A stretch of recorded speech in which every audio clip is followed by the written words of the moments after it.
Hey everyone, SCL Magic the Gathering here, bringing you a video. It's pretty much in this video I'm going to talk about what happened last night at Friday Night Magic. I went X1 with my Bant deck that I uploaded a deck tech video of a couple days ago. I did pretty well. I think I got second or third, I can't remember. I went X1. I'm going to talk about like what cards were good and what cards were bad and why I put them in initially and how it actually affected how I did in the tournament. First things first, we're going to start out with the main card in the deck. A lot of people at my FNM are playing kind of mid-rangey / control decks like the Todd Anderson America deck, Bant mid-range and control, as well as Jun mid-range. However, there are a decent, not a lot, but there are a decent amount of aggro decks. Azorius, Selesnya, couple zombies, Rakdos, here or there. So I built this deck with one board wipe main because of the huge numbers of people playing mid-rangey decks where it's not too great. And in lieu of playing board wipes, I played this bad boy right here. Geist of St. Traft.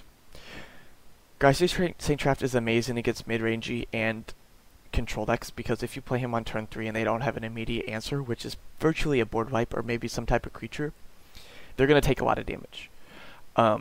He's very good against the meta where I live, is the essentially reason why I played him. However, Friday, I played 4 aggro decks in a row. I won 3 out of 4 of them, but this card is dead against aggro decks. I used him as a chump blocker most of the times. I used him as a kill spell virtually if they had a Geist. Other than that, I don't think I swung in with Geist of St. Traft not even one time against an aggro deck. I sided him out every single game against aggro because he is a dead draw. Even if they have a Geist on the field, I don't want to be playing a Geist because that's just a neg-1.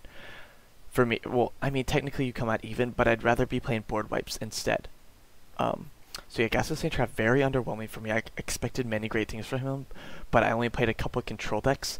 But in those control deck matchups, like when I played against control decks and mid-rangey decks, I think I played 2.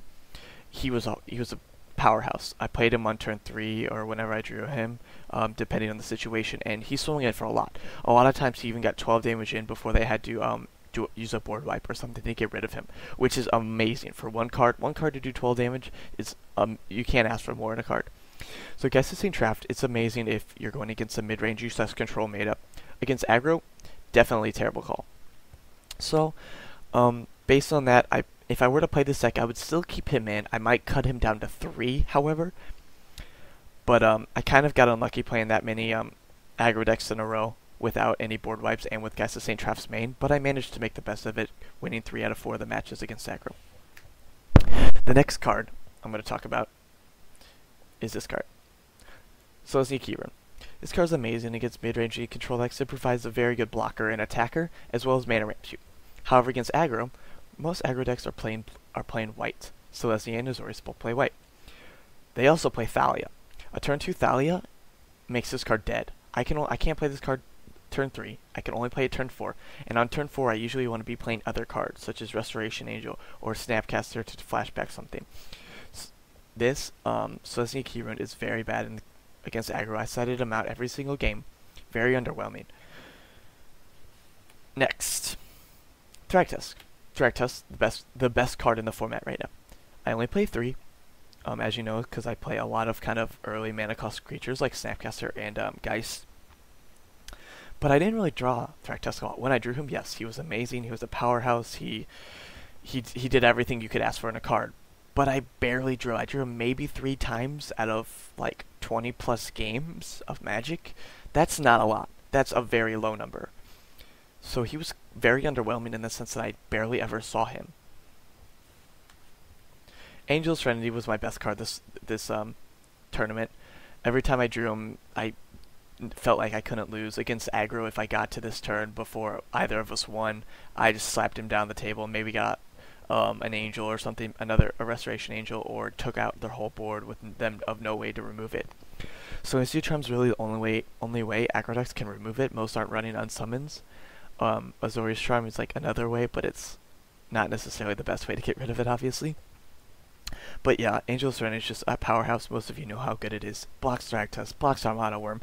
It's a flyer. It's just beefy. Not much else you can say about that. So overall, the deck performed pretty well. I went X1, like I said. The meta call I made was, I think, valid, but I just kind of got unlucky in the decks that I played against. But the Star City that I thought was this weekend is actually next weekend.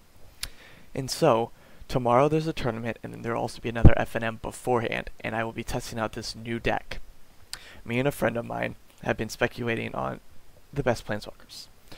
Let's name off the very good Planeswalkers right now. You have Tameo, you have Jace, you have Garruk Relentless, you have the other Garruk, you have Sorin, Lord of Innistrad, and that's pretty much it right now. Those are your main 5 Planeswalkers. Not many decks are running this bad boy. Sorin, Lord of Innistrad. In my opinion, he's the best Planeswalker right now. In the control matchup, you make 1/1s. Sure, that's okay. But they have lifelink, which is relevant. But his -2 ability is so good in the control matchup. You make an emblem that all your creatures get +1/+0. That is so key, because your creatures will always be bigger than theirs. And it's free. They can't detention sphere it. They cannot get rid of it. He is amazing. His -6 is even better against control decks. If they don't have early pressure on him and he gets to 6, you can take their Planeswalkers, you can take Thragtusk, you can take Angel of Serenity. When you take Angel of Serenity, you can, yeah, they get whatever's under that, but when it'll come back into play under your side, and you get to choose new targets for it. Also with Thragtusk, yes, they get a 3/3 beast, but when it comes back into play, you gain 5 life, and when it leaves play, you gain a 3/3 beast. So it's just amazing the amount of work Sorin, Lord of Innistrad can provide. Also, against aggro decks, his +1 ability making a 1/1 lifelink vampire is very, very important. It's an amazing chump blocker that provides lifelink, which is a very relevant stat against fast aggro decks. Next up, Lingering Souls. What better card to go with a deck that makes creatures bigger than Lingering Souls? This card I think is going to be the new best card in the format once people find out how truly amazing it is. Lingering Souls is better than Thragtusk. I'm going to say it right now. 3 for 2 1/1 Sure, pretty good. But when you follow it up with this bad boy and you go -1, those flyers every time you cast Lingering Souls will be bigger and bigger and bigger. They provide chump blockers for Thragtusk while still swinging in the air. This card creates 4 1/1 flyers initially with one card. With only one card, you make 4 1/1 flyers. Thragtusk doesn't have trample. You can chump block him all day, and when you combine him with Sorin, Lord of Innistrad's emblems, you can even sometimes trade one Lingering Soul for a Thragtusk. That is huge. That is amazing, especially that's just half, or actually even a fourth of one card for a Thragtusk. This card is amazing. Against control decks, they have to waste Detention Sphere on him instead of your Planeswalkers. They have to waste board wipes on your Lingering Souls instead of your fatties. They have to use their resources to get rid of this card.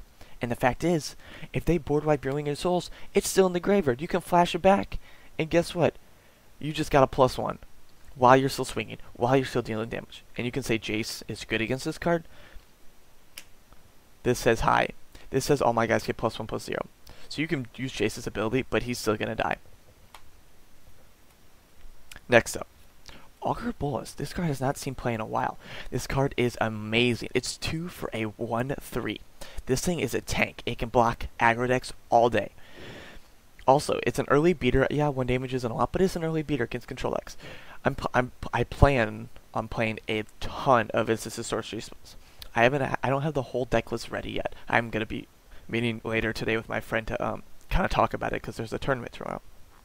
But this guy is a powerhouse. He can sift through 3 cards of your deck. He 80% of the time hits something. That is a great number. I don't care what you say. 80%, yeah, it's not 99, it's not 100, sure, but it's high. 80% for a +1 card. The reason it's a +1 is, yeah, it's a 1-for-1. You play a card and you get a hard card back to your hand, but he can potentially kill something. He's a blocker. He prevents a life loss, and that to me is a +1. What else? Also, with Sorin's emblem, this guy gets big.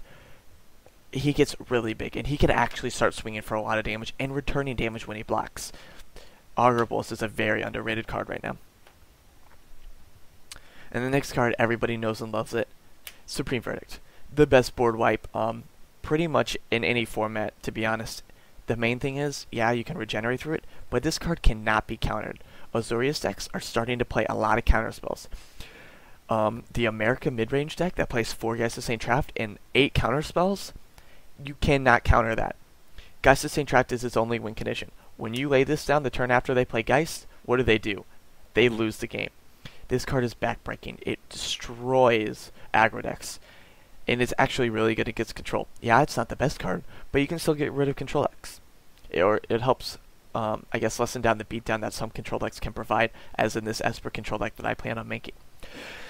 So as of right now, that's pretty much where I'm at. I'm going to be uploading a deck list sometime next week, in the middle of next week. The deck list I'm going to be playing for FNM.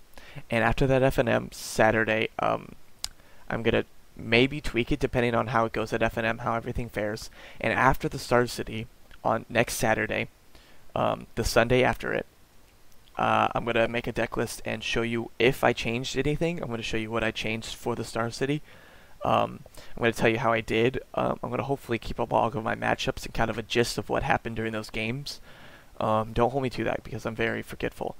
But yeah, so there's a lot of good videos to come.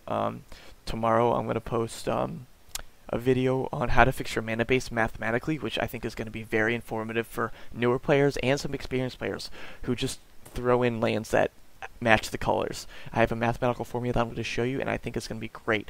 So definitely tune in to this channel. Definitely like and subscribe me. I know I'm new, but I'm going to be hopefully trying to dish out a lot of quality videos for you guys. If you haven't also already checked out my deck tech video, I think you should definitely check it out. Bant's a very strong color combination right now, and it plays 3 of the best cards in the game right now, which is Supreme Verdict, Thragtusk, and Geist of St. Traft. They're top 10 easily cards. Angel Serenity can even be counted among there as one of the top 10 cards as well. So, thank you very much for tuning in. Hopefully I'll have a video out for you tomorrow. Yeah, don't forget to like and subscribe, and if you have any questions, comment, message me, whatever. I'll definitely be checking this video. But yeah, thanks for tuning in. See you guys.